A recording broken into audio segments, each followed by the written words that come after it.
आप सभी का होम साइंस क्लासेस में स्वागत है। इस वीडियो में हम एनसीईआरटी के क्वेश्चन को सॉल्व करेंगे। उसकी बुक से जो इम्पोर्टेंट क्वेश्चन है उसको सॉल्व करेंगे, क्योंकि एनसीईआरटी की बुक से ही क्वेश्चन हमारे एग्जाम में आते हैं। तो इसके जो भी इम्पोर्टेंट क्वेश्चन है उसको हम इस वीडियो में सॉल्व करेंगे। तो चलिए आज का वीडियो स्टार्ट करते हैं। पहला क्वेश्चन है, एक प्रभावी खाद्य नियंत्रण प्रणाली में निम्न का होना आवश्यक है। तो इसमें खाद्य निरीक्षण का होना, विश्लेषणात्मक क्षमता होना, उत्तम निर्माण एवं हस्तन पद्धति, इन सभी का होना बहुत ही आवश्यक है। तो इसका सही आंसर होगा डी। ठीक है, उपरोक्त सभी।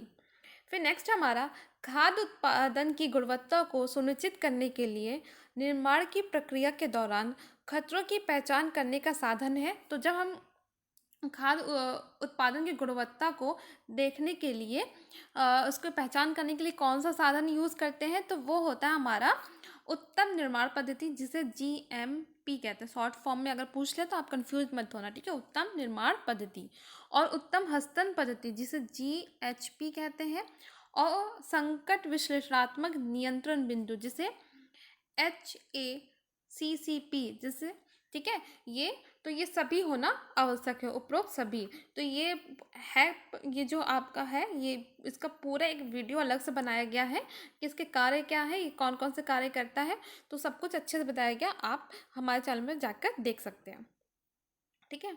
फिर नेक्स्ट हमारा, साल्मोनेला जानवरों की आंत में कच्चे दूध और अंडे में उपस्थित होता है। इसे डैश द्वारा नष्ट किया जा सकता है। तो इसको किसके द्वारा नष्ट किया जा सकता है, तो ये जो है वो हीटिंग के द्वारा नष्ट किया जाता है। जो ये साल्मोना, ये क्या कहते हैं, जानवरों की जो आंत है ना उसमें पाया जाता है, या कच्चे और दूध में, अंडे में होता है। इसलिए हमें दूध को हीट करके ही इसको नष्ट करते हैं।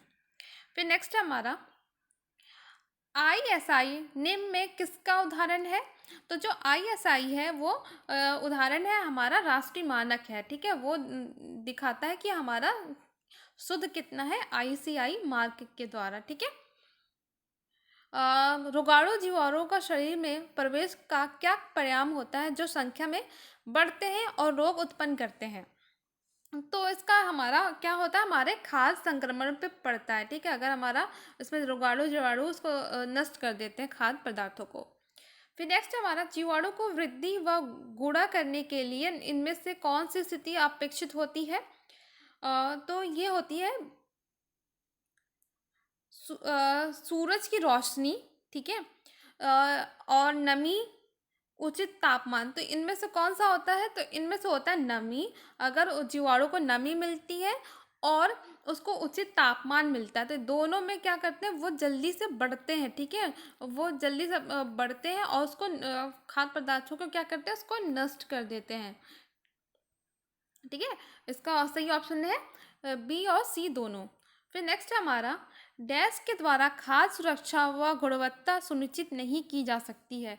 तो किसके द्वारा हम नहीं कर सकते हैं, खाद्य सुरक्षा और गुणवत्ता सुनिश्चित नहीं कर सकते हैं, तो वो होता है हमारा, जल्दी, हाँ, तो ये है PFA के द्वारा, PFA। तो ये फूड का है, ठीक है। तो ये खाद्य पदार्थों को उसको ये तो इसके द्वारा नहीं कर सकते, बाकी इनके द्वारा HACC अभी आपने पढ़ा था। फिर GMP और आपने क्या पढ़ा था, GHP। तो ये तीनों के द्वारा हम खाद्य पदार्थों को सुनिश्चित कर सकते हैं, उसको सुरक्षित रख सकते हैं, ठीक है। फिर आता हमारा, डैश भौतिक खतरा नहीं है। तो कौन सा खतरा नहीं है इनमें से, देखें। तो जो हमारा इनमें से जो भौतिक खतरा नहीं है वो है मक्खी। मक्खी भौतिक खतरे में नहीं आती, बाकी पत्थर, बटन और बाल, ये भौतिक खतरा होता है। फिर नेक्स्ट हमारा, डैश जो किसी विशेष क्षेत्र की भौगोलिक तथा जलवायु संबंधी परिस्थितियों को ध्यान में रखकर निर्धारित किए जाते हैं। तो वो होता है क्षेत्रीय मानक। क्षेत्रीय मानक, इसके द्वारा हम किसी क्षेत्र के अनुसार उनको ध्यान में रखकर उनकी जलवायु, भौगोलिक क्षेत्र उनका कैसा है, परिस्थिति को ध्यान में रखकर ही निर्धारित करते हैं, ठीक है। फिर आता हमारा, डैश को कंपनी द्वारा अपने स्वयं के उपयोग के लिए बनाए जाते हैं, सामान्यतः यह राष्ट्रीय मानकों की नकल ही होती है। तो वो क्या होती है? कंपनी मानक, ठीक है, कंपनी के अनुसार ये होती है, उसी के नकल बनाई जाती है, कंपनी मानक। फिर नेक्स्ट हमारा, डैश अपनाने से संदूषण की संभावना को कम या पूरी तरह से खत्म किया जा सकता है तथा गलत उत्पाद पर गलत लेबलिंग बचाया जा सकता है, ठीक है। तो ये क्या होता है हमारा? उत्तम उत्तम निर्माण पद्धति के द्वारा, ठीक है। हम किसी चीज़ की पद्धति अच्छे से कर रहे हैं, तो ये सभी चीज़ों से हम उसको दूषित नहीं होने देंगे। अगर अच्छे से उसकी पैकिंग कर रहे हैं, उसको अच्छे से बना रहे हैं, प्रिजर्वेटिव यूज़ कर रहे हैं, तो वो हमारा जो प्रोडक्ट है वो ख़राब नहीं होगा, ठीक है। फिर नेक्स्ट हमारा मिलान करना है। तो इसमें मिलान करना, हमारा जो खाद्य संक्रमण है वो क्या होता है? खाद्य संक्रमण किससे होता है? साल्मोनेला के द्वारा।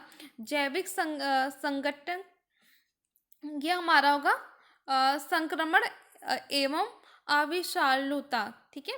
फिर आता है हमारा रासायनिक संकट। तो ये रासायनिक संकट किससे होगा? तो ये होगा हमारा रासायनिक संकट वर्जित खाद रंग के द्वारा। और भौतिक संकट अभी आपको पढ़ाया गया, भौतिक पत्थर, लकड़ी, बटन, बाल, ये सारे हमारे भौतिक संकट के अंतर्गत आते हैं। तो ये एनसीईआरटी की बुक है, उसी से आपको पूरा क्वेश्चन कराया जा रहा है। बहुत इंपॉर्टेंट होता है क्योंकि क्वेश्चन यहीं से पूछे जाते हैं।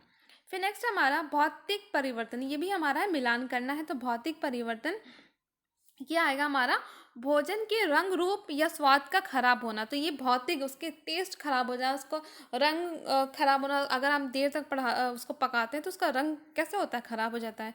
टेक्सचर, उसका रूप खराब हो जाता है। ज़्यादा चावल को पका देंगे तो वो उसका टेक्सचर उसका खराब हो जाता है। फिर आता है हमारा रासायनिक परिवर्तन। तो ये क्या होता है? रासायनिक परिवर्तन, हम दूध का फटना, दूध के फटता तभी हमारा क्या होता है? दही बनता है, ठीक है। फिर आता है हमारा ये भौतिक रंग रूप, रासायनिक परिवर्तन, दूध का फटना, जीवाणु द्वारा परिवर्तन। अगर उसमें जीवाणु होते हैं तो वो परिवर्तन कैसे हो जाता है? वो होता है खाद्य पदार्थ का फुल्का खट्टा हो जाना। जैसे हम खमीरीकरण करते हैं ना, कभी ब्रेड बनाना हो या पिज्ज़ा बनाना हो, तो ये खमीरीकरण के द्वारा ही होता है। फिर आता है एंजाइम द्वारा परिवर्तन। तो ये होता है मीट और मछली का पड़े पड़े सड़ने लगना। अगर मीट मछली को छोड़ देंगे तो बहुत सड़ने, बदबू आने लगती है, या फ्रूट्स को बाहर छोड़ देंगे तो सड़ गल के खराब हो जाते हैं। तो ये एंजाइम का परिवर्तन होता है, ठीक है। तो आज के लिए इतना ही। अगर वीडियो पसंद आए तो प्लीज़ वीडियो को लाइक करें, शेयर करें और चैनल को सब्सक्राइब करें।